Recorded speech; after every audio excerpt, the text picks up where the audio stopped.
your being. Immersed in the Holy Spirit of life, love, and wisdom. We acknowledge thy presence and thy power, O blessed Spirit. In thy divine wisdom now, erase our mortal limitations, and from thy pure substance of love, bring into manifestation our world, according to thy perfect law.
My grace is sufficient for you. 2 Corinthians 12:9. Today, as always, I would like to give you some background information about the music that I will be performing. But first, I want to ask you a question. So, have anybody heard the name William Bogle? Maybe. Well, me neither. Until about a month ago. But in fact, William Bogle is, still is, a prominent American composer. Still living, he is 85.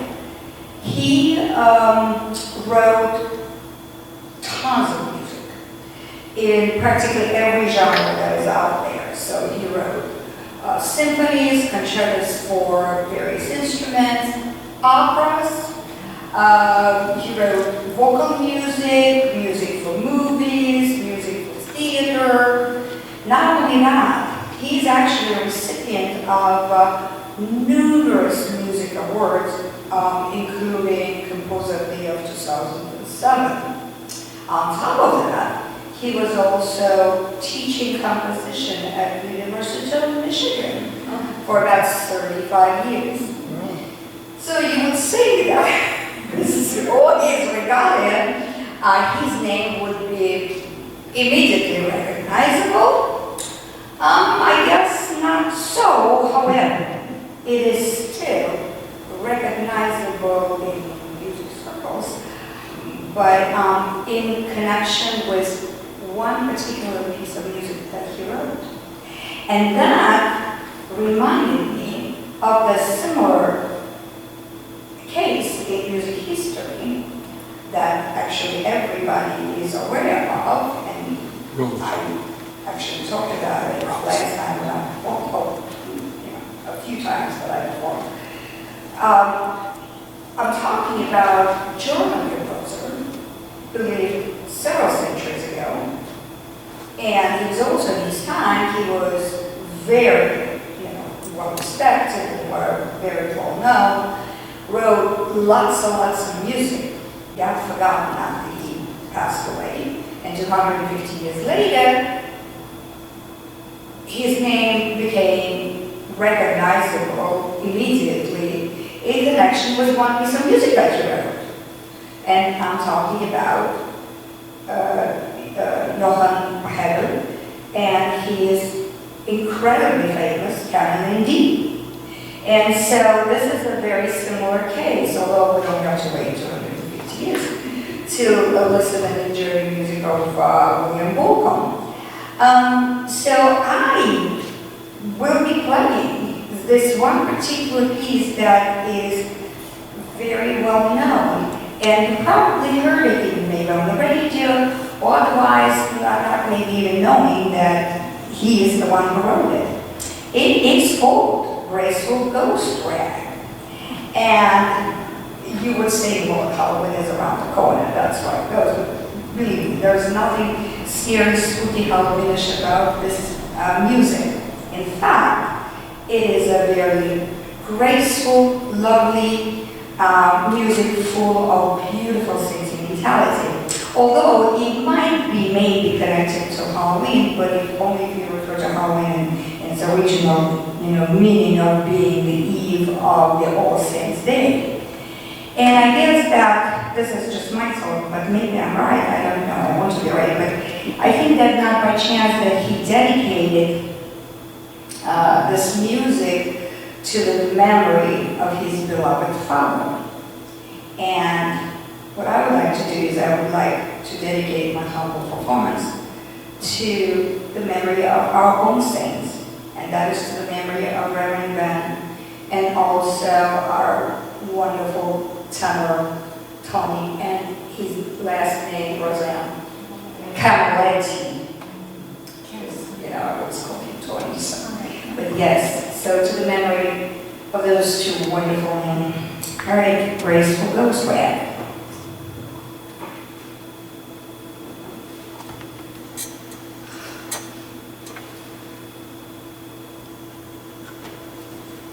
This is a shortened version.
I'd like us to just take it a little bit slow today, because we so often just kind of run through the prayers we know automatically without even thinking about what they're saying to us. So let's take a deep breath.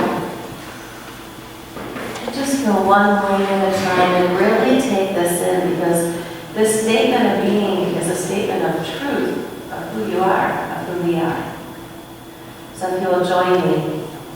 God is all, both invisible and visible. One presence, one mind, one power is all. This one that is all is His perfect life, perfect love, and perfect substance.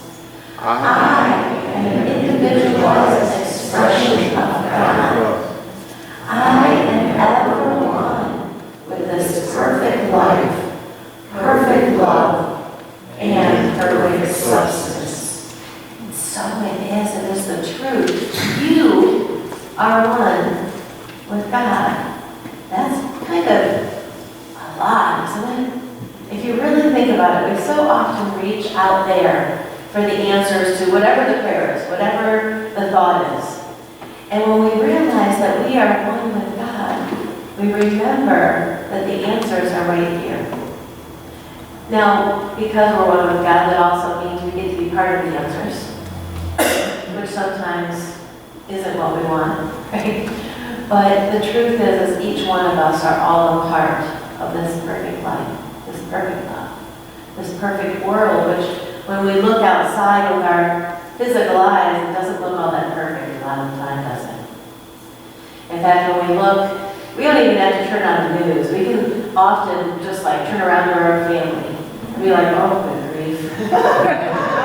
Where's the perfection in that? Or there's at least that one family member somewhere, right? So today, I would like to really look at where we get stuck. You know, we're entering into the holidays, which is the most beautiful, testy time of the year. Have you noticed? Even if we don't have that one family member living with us, there's something. I mean, everybody seems to have something that shows up that may trigger them a little bit. And it may not be frustration, it may be grief, it may be a whole array of emotions. And they're all okay. But sometimes we get stuck in that. So today I want to talk about moving from grievance to gratitude. And that process is really a matter of forgiveness, which when I saw what the daily word was today, I'm like, wow, okay, that's spot on. It does take grace sometimes, doesn't it, to be willing? I mean, we have to give ourselves grace for all of the emotions that show up in the ways we're sometimes the one reacting. It's not always that one family member. Sometimes we might be the one. I mean, we don't have to admit it here, but you know, it happens. But when we move from grievance to gratitude, it can be just that simple, but it's not always. Because we want to hold on to what they did the world out there, to what everybody else should be doing differently. And we all have our opinions. And wouldn't the world be great if it functioned the way we thought it should? I mean, except of course we all have a different opinion, so probably can't ever function the way all of us think it always should, right? Because we all have different viewpoints, different perspectives.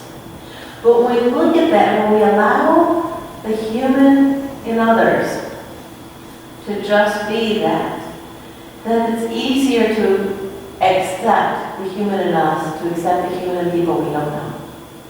When we remember that the Christ is within all, it's easier to accept those human quirks, those human imperfections. Because we're all, I would say, perfectly imperfect.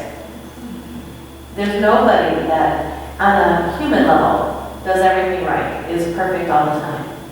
On a spiritual level, we're one with God, which makes us whole, complete, and absolutely perfect in our spiritual essence. But in this experience, we don't always show up as that. In fact, we don't even remember that.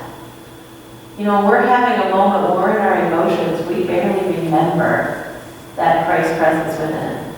And when someone else is acting in a way we don't like, we don't often, even if we can't see it, we often don't even remember it. So I'd like to look first at what the metaphysical meaning is, what Charles Fillmore says about And he says, I think it's interesting, we're going to look at a couple different metaphysical interpretations today. But in the revealing word, it says, forgiveness is a process of giving up the false for the true.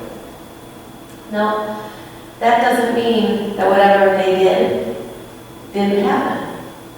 But it's not the truth of who they are. We've all acted in some unsavory ways, a time or several in our lives, or per week sometimes, right? But that's not the truth of who we are. It's just what's happening in the moment. And we're always doing the best we're able to in the moment. Now, if you notice, sometimes the best in that moment isn't always so beautiful. Sometimes that whole, I use the acronym HALT. Never make an important decision when you're hungry, angry, lonely, tired. HALT, pause. And, if you think about it, you could have a cold and not be at your best. That's when you're maybe snappy or if you're hungry. My daughter's one who, when she's hungry or tired, I'm like, oh my gosh, she's that Snickers bar or Twix commercial. Have a candy bar to go to bed, just don't speak any further. And in those moments, it is the best you're able to do, right? It may not be your best, but the false for the truth, giving up the false for the truth, is that really who you are when you're cranky and tired? No. In fact, sometimes we wake up the next day and the one we have to forgive is ourselves for acting the way we did, right? But it goes on to say, erasing sin and error from the mind and body. Forgiveness really means the giving up of something. And it's through forgiveness that spiritual healing is accomplished. Forgiveness removes the errors of the mind, and bodily harmony results in consonance with divine law.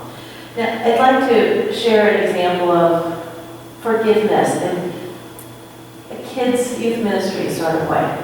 Several years ago, I did a lesson with the kids, and I had these little boxes that had words on them that said, chaos, pain, lie, hurt. And then these other boxes that said peace, understanding, love, healing. And we did a gift exchange. For chaos, I can give peace. What can you give? Forgiveness. What can you give in the presence of whatever it is may be off right now? Just a little food for thought. But this quote really nailed it for me. And Melvin Shanklin is one of Uberty's longtime teachers. Gives this prayer text. She says, in effect, Father, forgive me for expecting in the human that which is only found in the divine. Father, forgive me for expecting in the human that which is found only in the divine. Forgive me. In other words, I have sinned, I've made a mistake, I've done something by expecting in the human of the person something that can be only found in the Christ within the individual. I must take responsibility for my attitudes. Ooh, let's take a breath. We must take responsibility for our attitude. Even in the face of someone acting in a way we don't agree with. That can be a lot. But again, when you can just acknowledge the human in someone else and remember the Christ within them as well. It's both and, it's all included. The true spirit of Jesus is forgiveness of sin. If you look, to all the stories we've heard, do we read about stories of Jesus running around saying, okay, now Dee, you know what you did wrong, 2 months ago. We still haven't worked that out, and we could go around this room, right? And no, that's not the stories we heard. We saw Jesus embracing, loving, healing, uplifting. My favorite parts of the scriptures is that most of the stories you see Jesus embracing what some of us would consider the misfits. Isn't that beautiful? The people that some would turn their backs on and not forgive. And if you're limiting the amount of forgiveness, I think sometimes forgiveness is, we make it conditional. We say, well, I'll forgive you, but only if you do what I want you to do. Well, that's awfully conditional, isn't it? Only if you never had your own opinion. Only. But that's, what you're doing is you're limiting yourself in the same degree.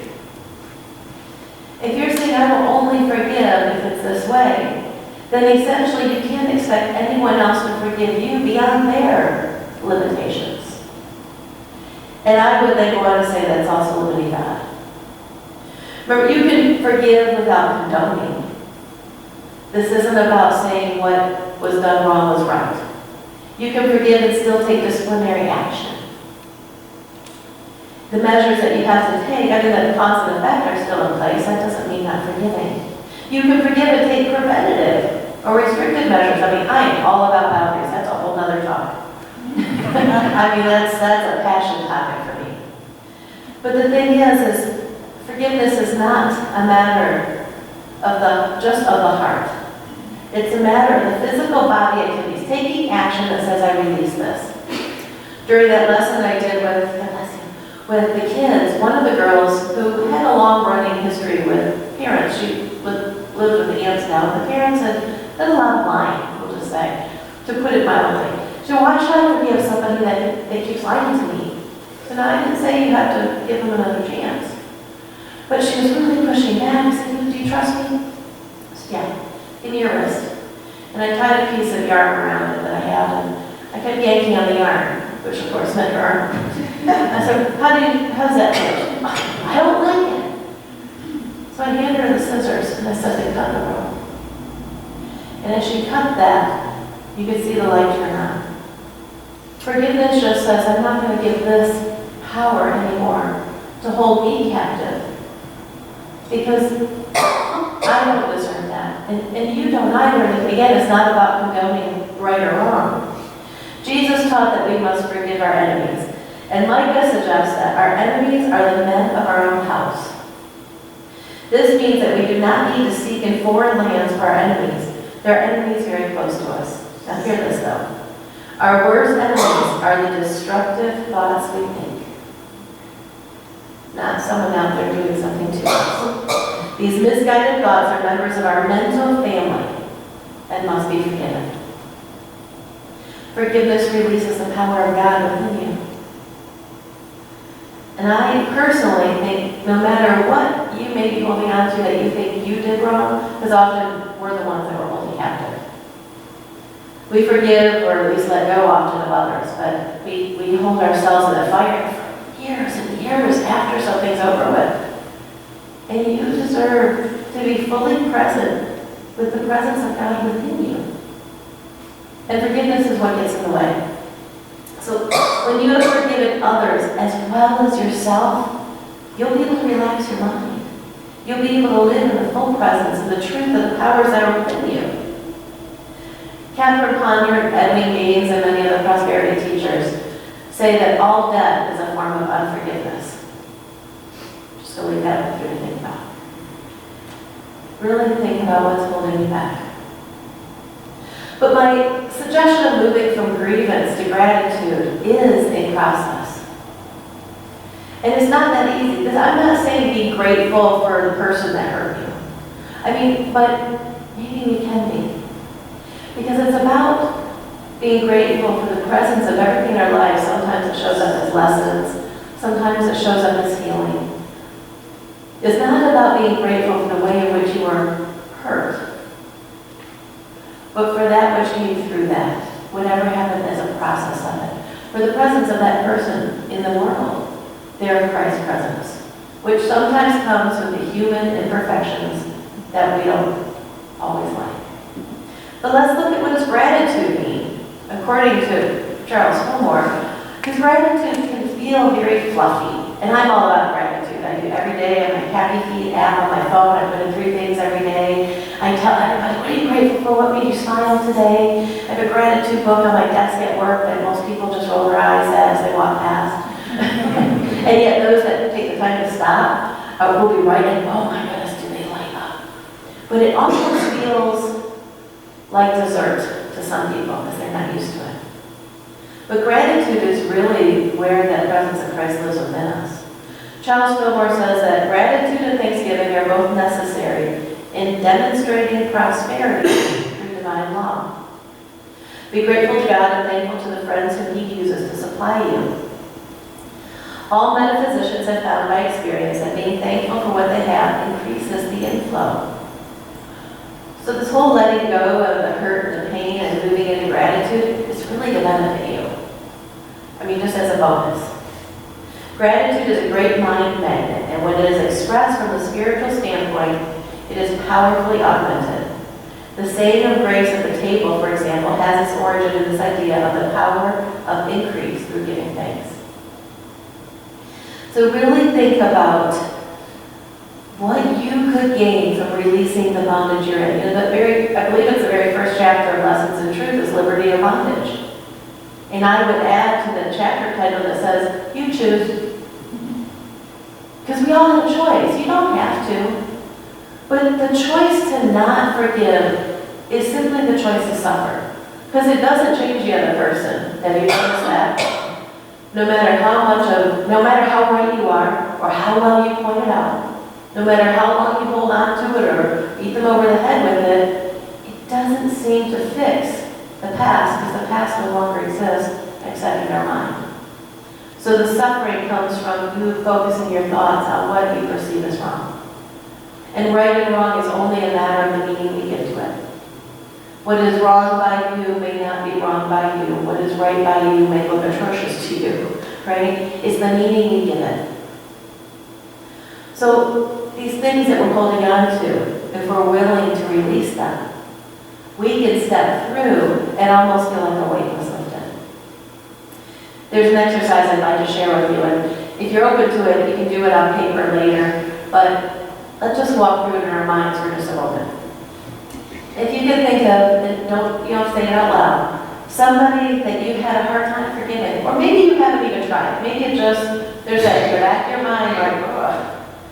We all have that one person that when they cross our minds, we still kind of, just bring them to mind for just one moment. And now I want you to think about 3 ways in which maybe at some point in time, maybe not the same situation, you might have hurt them. I can think of a situation where a friend didn't act very much like a friend. And it was I had all the reasons in the world justified to be mad, to be angry, to hold on to it. And when we talked about it, she pointed out all the reasons she behaved that way, never once mentioned maybe she shouldn't have. And so we have all that fuel, right? That happens. Like we have the story that goes with it. And yet this exercise was pretty easy for me because I thought, oh, I shut her down. I wasn't willing to listen. And that's something really important to me, that people feel heard or seen. So I'm sure shutting her down and not being willing to listen hurt.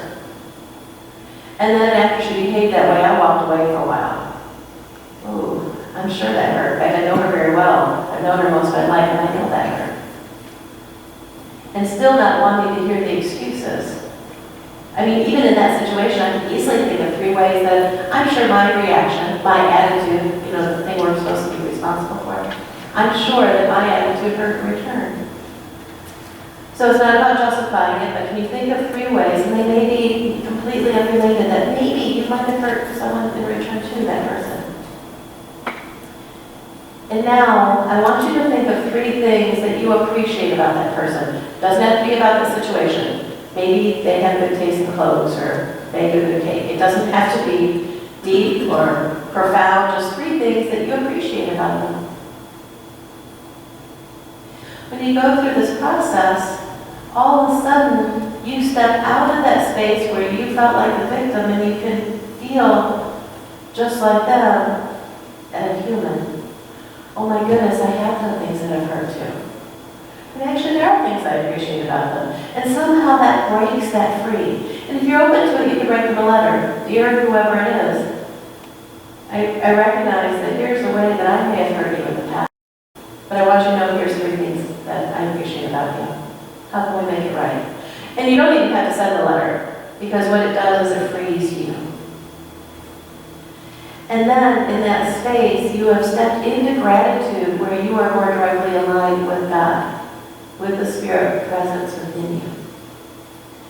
Eric Butterworth says, my insight is that thankfulness and gratitude deal purely with the inner state of mind, and they deal with the inner flow of relationships to the divine process. I think it is important to realize that life is consciousness. When we have a consciousness that is related to certain things, we begin to give expression to these things. In other words, what you focus on grows. Grievance or gratitude. Still a choice. He goes on to say, remember, Paul says, in all things give thanks. Many have thought that this means you should go around giving thanks for everything. Give thanks for your suffering, give thanks for your employment, and so forth. But that isn't it. Paul doesn't say for all things give thanks. He says in all things. He says in all things, in other words, you have a sense of gratitude and you give that gratitude, that praise and thanksgiving regardless of what conditions are going on around you. Because you are keeping yourself in tune with divine flow. Both and. When you're standing in gratitude, it doesn't mean that you love what's going wrong. It just means that you're remembering that it still exists as well.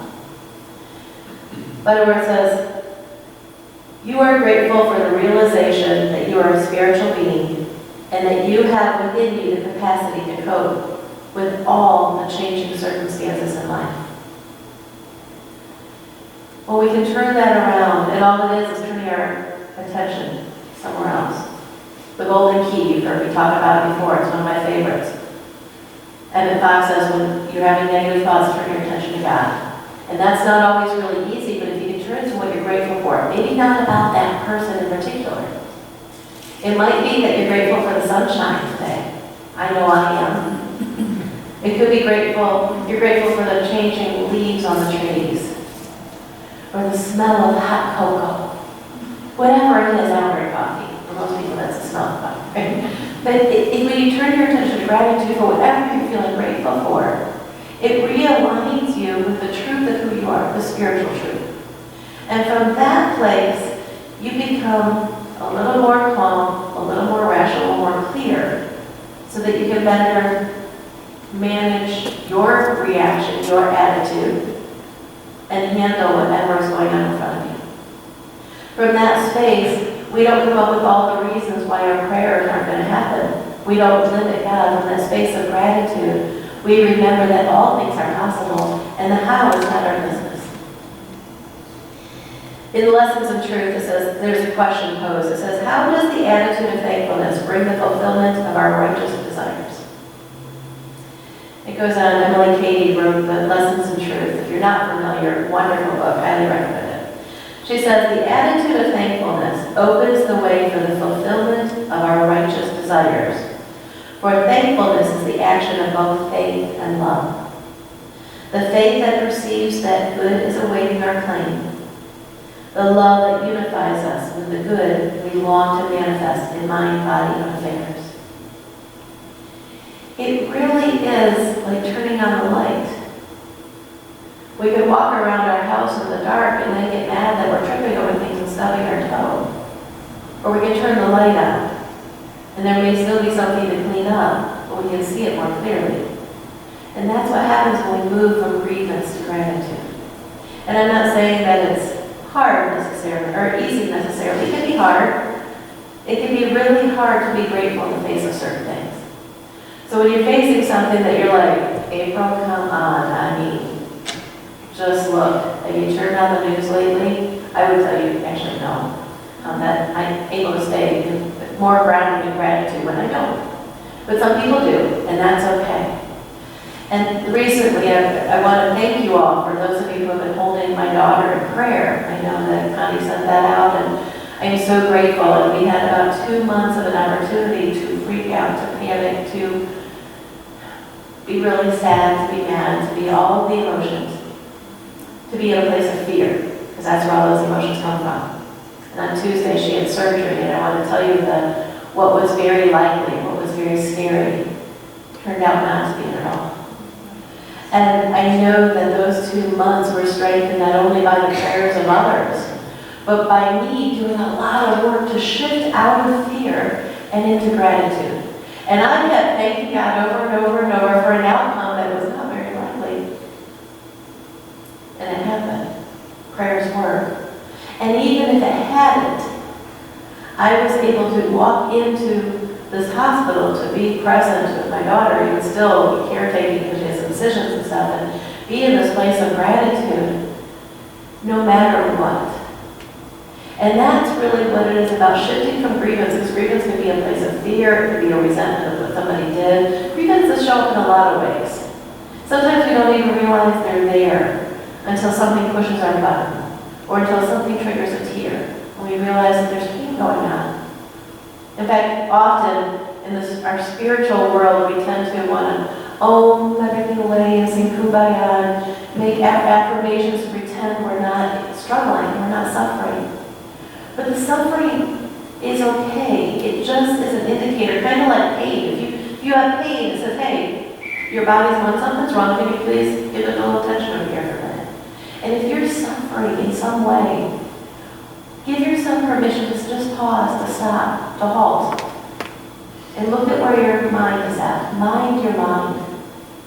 Because often, when we're suffering, it's because our thoughts are swirling around something that may not even be the truth. That may just be a fear of what might be one day. And in that space, you can't see clearly the presence of God that is all around us all the time. One of my favorite teachings that I work with a lot is Ho'oponopono, which is the Hawaiian prayer for forgiveness. And it's simply, I'm sorry, please forgive me. Thank you. I love you. And often that doesn't come with the kind of amends we think should happen. It comes from saying, it's almost like saying namaste. Namaste says, I recognize the Christ in you. But I want to take it further and say, I recognize the human in you. And I love you. And I forgive you, and I ask you to forgive me. Thank you. And what if we could just allow that to give that gift out to the world? The concept behind Ho'oponopono is that you don't even have to do it to somebody or with somebody in person. That it can simply be a mantra on your own, almost like a prayer or meditation. So I'd like us to take that in the meditation and send it out to the world. Every morning at 8 a.m. I join an online chant group. But we always close out with Loka Samasta Sukhino Bhavantu. And what it means is, may all beings everywhere be happy and free. And may the thoughts and the words that we think, that we speak, and the actions that we take in our life contribute in some way to that happiness, to that peace, to that forgiveness, that freedom of all.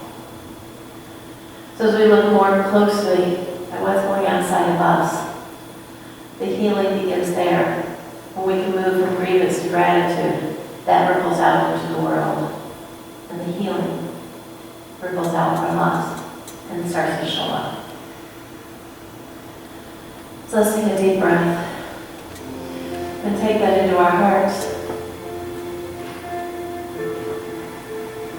Loka Samasta Sukhino Bhavantu. I'm sorry. Please forgive me. Thank you. I love you. To those in your mind, I'm sorry. Please forgive me. Thank you. I love you. And to the person in the mirror, I'm sorry. Please forgive me. Thank you. I love you. And out to the world, I see you. I hear you. I'm sorry. Please forgive me. I forgive you. Thank you for loving me. I love you. Imagine the light, the presence of God, the bright light coming in from the top of your head, moving down through your body. Touching and blessing and lighting on each cell, every organ, every thought, every feeling, the beating of your heart, the flow of the blood through your veins. And see that light going down through your legs, through the bottom of your feet and into the earth. Now bring that light back up through the bottom of your feet, through your body, through your heart, through your lungs, through your face, through the top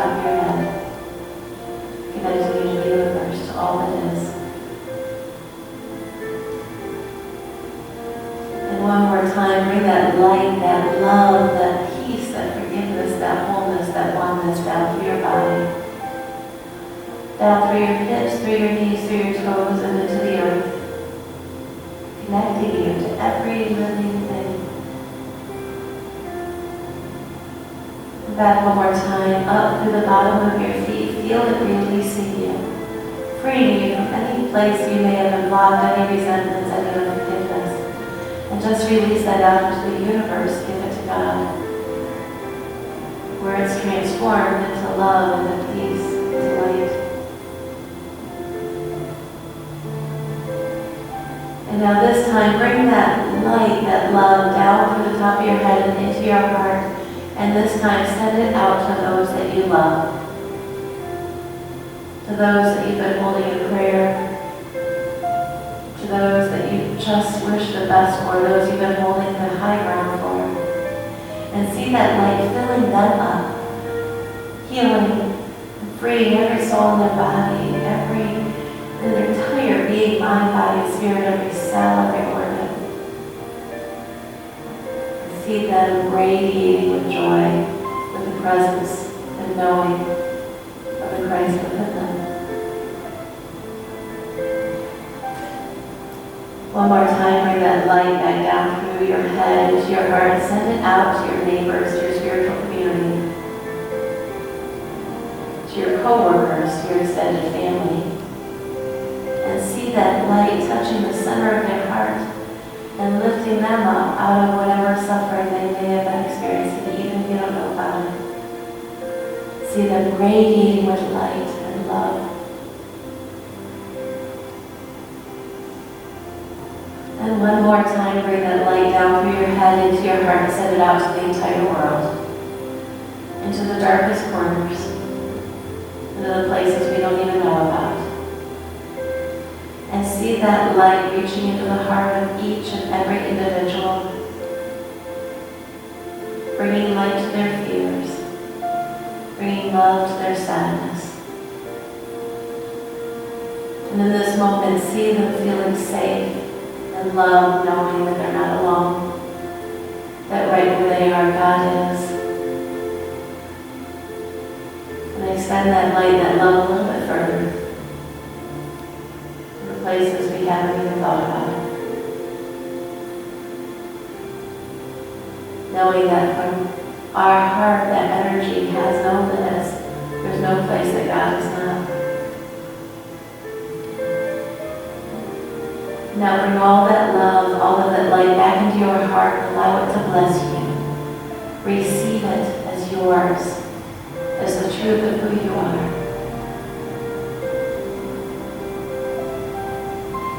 And for the next 30 seconds or so, step into a place where you bring to mind all of the things you're grateful for. Moments of the past, moments that made you smile. The people you've known, those who are blessed to still be in your life. Maybe it's your favorite foods or your favorite place.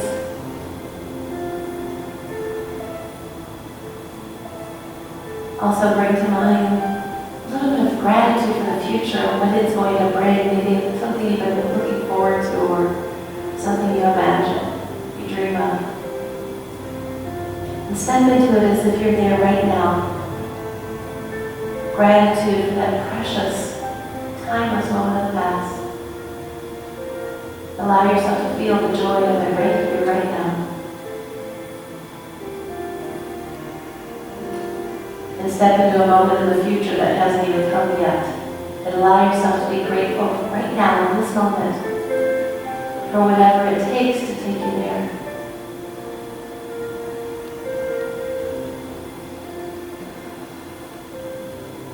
And collectively, with our next deep breath, let's just breathe in that light and that love into our body, and as we exhale, give gratitude for the presence of God that is everywhere present. Even in the moments that are hard to understand.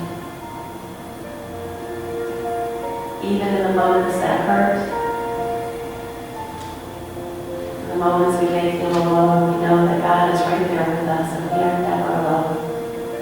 We are that we are one with all, and everything that we do affects everything else.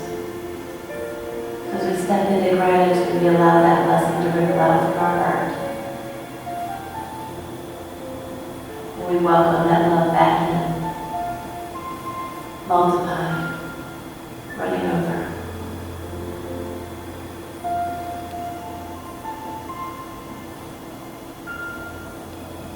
And so it is.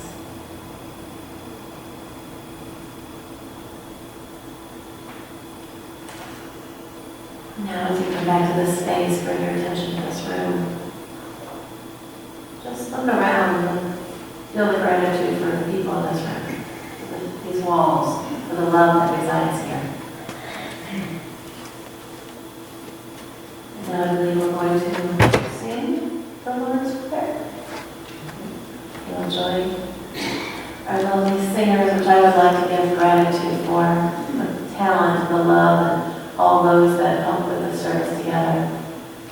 For everyone showing up here, I give gratitude and bless and thank God for each and every one of you.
Now is our time of offering.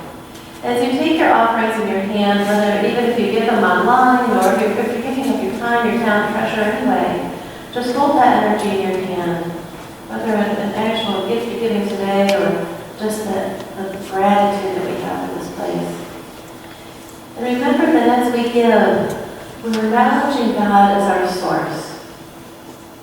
You know, it used to be that when farmers would, have their seeds, they would keep 10% for the future. They would set them aside so that they knew that no matter the return of the harvest, they always could grow even more. And that's what we're saying, is that we are giving that 10th back to say that we see the future. We know that what we're doing is making a difference, and that our love, our tithes of our time, our talent, our treasure are going to go out and be multiplied, and that there will always be more to fill to fuel. So let's give gratitude for the abundance, for the prosperity that lives within us, knowing that as we are here, as God is moving through us, we always have something to give. And that gift goes out, not only blesses this community and keeps these walls here and these lights on, but even more so, it acknowledges that God is providing for us, not only within these walls, but within our lives, everywhere present for our world. So hold these gifts in our hand. Let's say our offering prayer together. Divine love, through me, blesses and multiplies all that I have, all that I give, and all that I receive.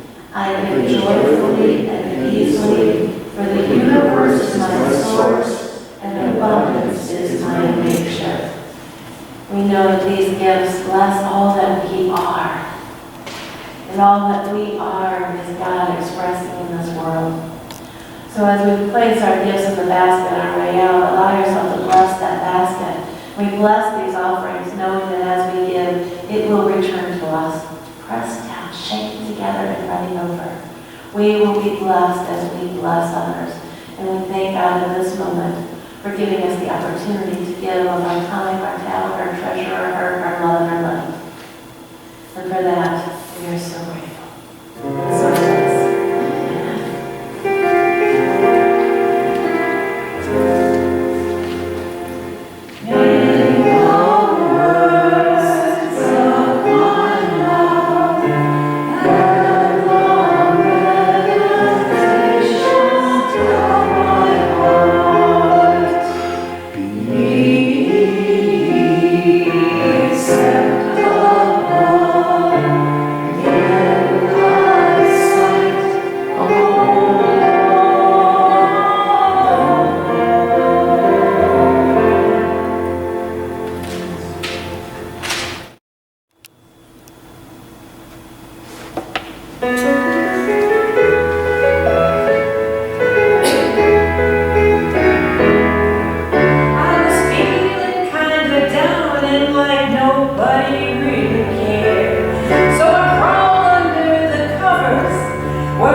Pictures of me as a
join me in with the hand movements if you're willing. You don't have to be the director, you know what, I'm not royal.